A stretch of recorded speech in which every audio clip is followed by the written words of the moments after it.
ପ୍ରାର୍ଥନା ସ୍ୱାମୀ ପରମାନନ୍ଦ ଅଗଷ୍ଟ 28। ଦିନଟିର ପ୍ରଧାନ ଚିନ୍ତା ସେହି ପରମାନନ୍ଦ ପ୍ରଭୁଙ୍କ ସଙ୍ଗେ ନିଶ୍ଚିତ ଭାବେ ଆମକୁ ଯୋଗ ସ୍ଥାପନ କରିବାକୁ ହେବ। ସ୍ମରଣୀୟ ପଂକ୍ତି, ଆମ ଜୀବନର ସକଳ ଶକ୍ତି, ଆମର ଆନନ୍ଦ ଓ ଶାନ୍ତି, ଇଏ ସକଳ ହିଁ ତୁମରି ହାତରେ ପ୍ରଭୁ। ଦିଅ ମତେ ଯାହା ଖୁସି ଦବ, ଯାହା ତୁମେ ଦେବାକୁ ଚାହଁ ନା ମୋ ଠାରୁ ଦୂରେଇ ରଖ ପ୍ରଭୁ, କିନ୍ତୁ ତୁମ ପାଖରେ ଏହି ମାତ୍ର ପ୍ରାର୍ଥନା ମୋର, କେବେ ତୁମେ ଫେରାଇବ ନାହିଁ ପ୍ରସନ୍ନ ବଦନ ତବ ହୋଇ ବିମୁଖ।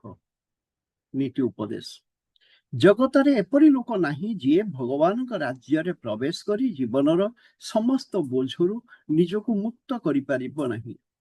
ଯେଉଁ ଲୋକ ସରଳ, ସହଜ, ବିଶ୍ୱାସ ଭକ୍ତିରେ ଭରପୁର, ଯାହାର ହୃଦୟ ଉନ୍ମୁକ୍ତ, ସେ ବ୍ୟକ୍ତିଙ୍କ ଭଗବତ ଜ୍ଞାନ ପ୍ରବଳ ମେଧାବୀ ଦାର୍ଶନିକଙ୍କ ଅପେକ୍ଷା ଅଧିକ ହୋଇପାରେ।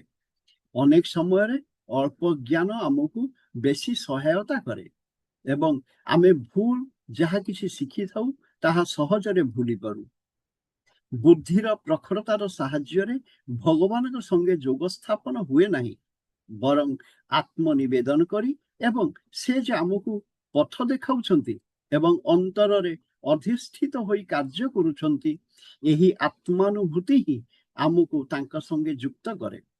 ପ୍ରାର୍ଥନା, ହେ ପୁଣ୍ୟ ସତ୍ତା ପ୍ରଭୁ, ମତେ ତୁମର କୋମଳ ବାହୁ ଆବେଶେ ଏପରି ଭାବେ ବାନ୍ଧି ରଖ ଯେ ମୋର ହୃଦୟ ମନ ଯେପରି ଆଉ ମେଘାବୃତ ନ ହୁଏ।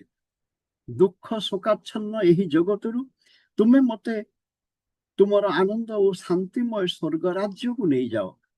ହେ ପ୍ରଭୁ, ମୁଁ ଯେପରି ପ୍ରତି ମୁହୂର୍ତ୍ତରେ ବୁଝିପାରିବି ଯେ ତୁମେ ମୋ ପାଖେ ପାଖେ ଅଛ ଏବଂ ତୁମ ସଙ୍ଗେ ଯୋଗଯୁକ୍ତ ହୋଇ ଯେପରି ମୁଁ ମୋର ସକଳ ଶକ୍ତି ଓ ଆନନ୍ଦ ଆହରଣ କରେ।